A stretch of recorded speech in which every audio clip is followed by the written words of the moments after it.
currently the human and the computer, how they interact. Okay, so usually or the touch screen or the keyboard or maybe other interfaces. But in the future, I think the systems should understand how human would like to.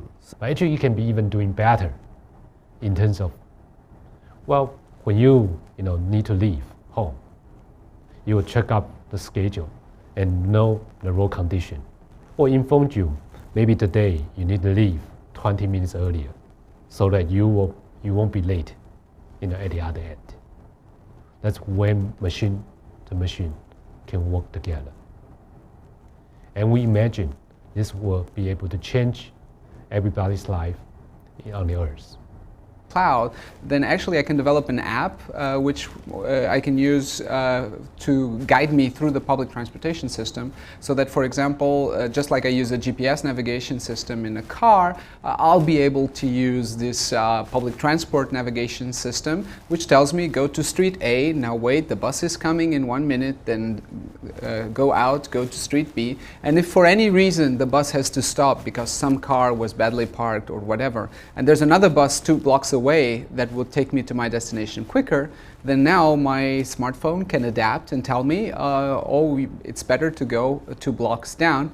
And I would do that, and I would take the other bus, and this is something I would never do otherwise, because I would have no idea when the other bus would be arriving. The data are coming in real time, and within a machine-to-machine perspective, we are able to create different levels of intelligence, so that the machine can interact with the machine, but at the very end of the day, if something is going to happen, because we are building forecasting tools, forecasting methods, I think that the expert should say the final word.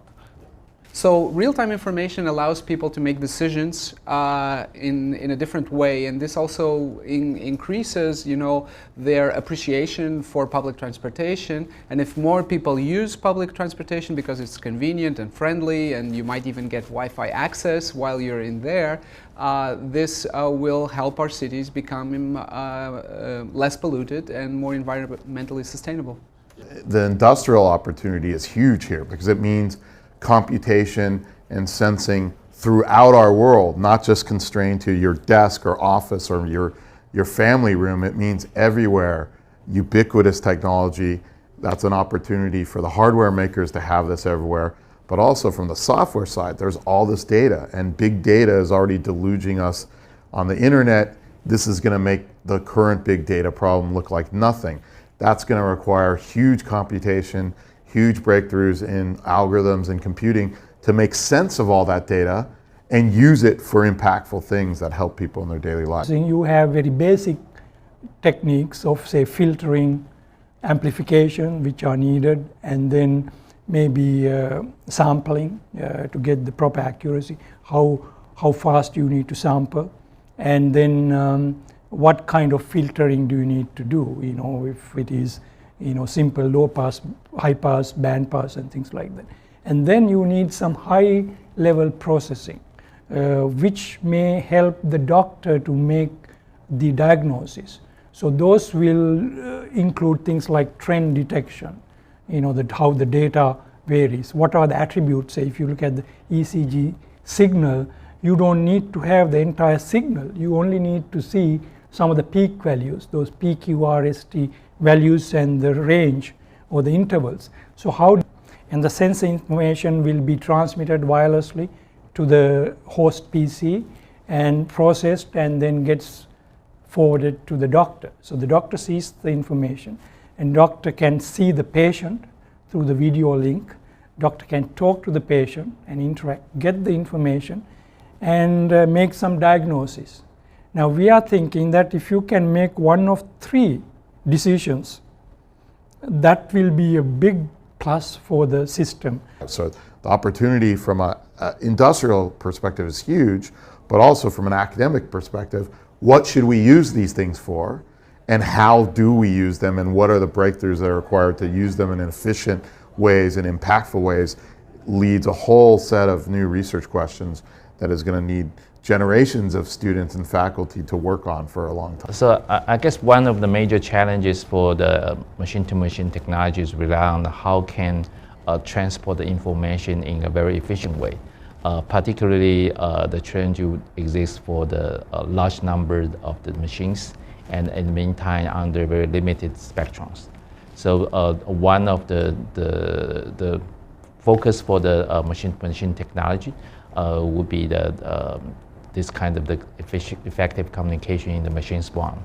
And in terms of machine swarm, we have deal with lots of the challenge, how to develop the energy and the spectrum efficient communication and then working.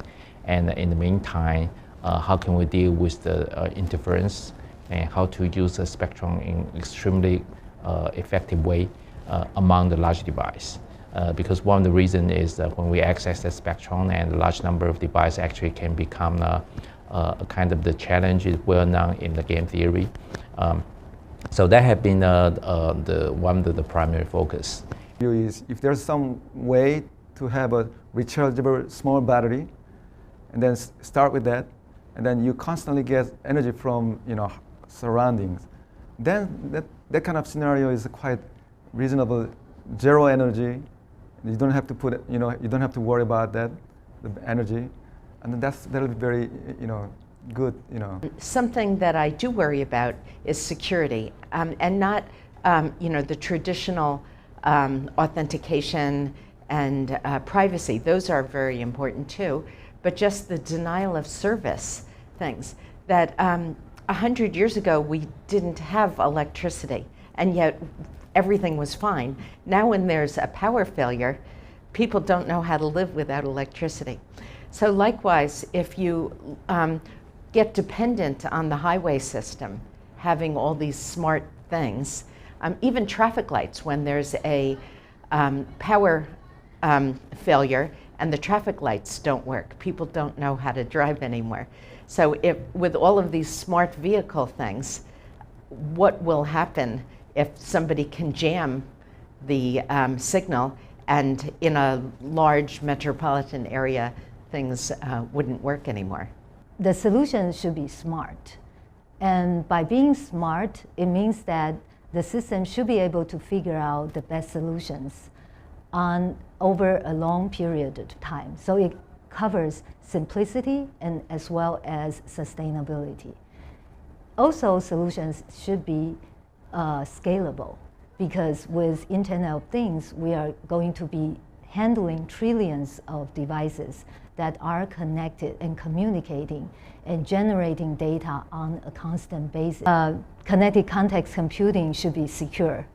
And in particular, with all these distributed devices, security is a very big challenge. Some of the devices may be limited in terms of resource and their computation ability.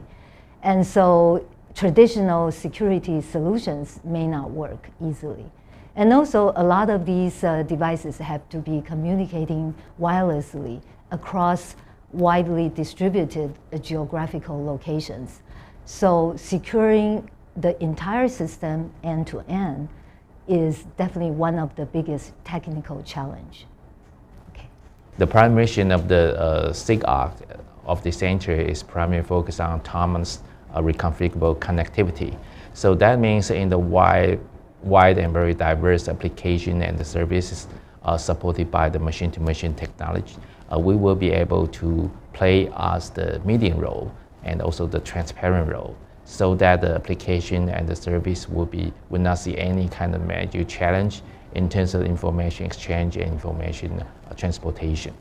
So that would allow the entire system and the entire architecture will be operate in a very smooth way. I think that will be the transparency will be one of our primary goal. But in the meantime, I guess when we try to do this, and we have to develop lots of the related technology, no matter it's the hardware, the software, or system integration, so that we will be able to enable the ubiquitous application and service for the machine-to-machine technology.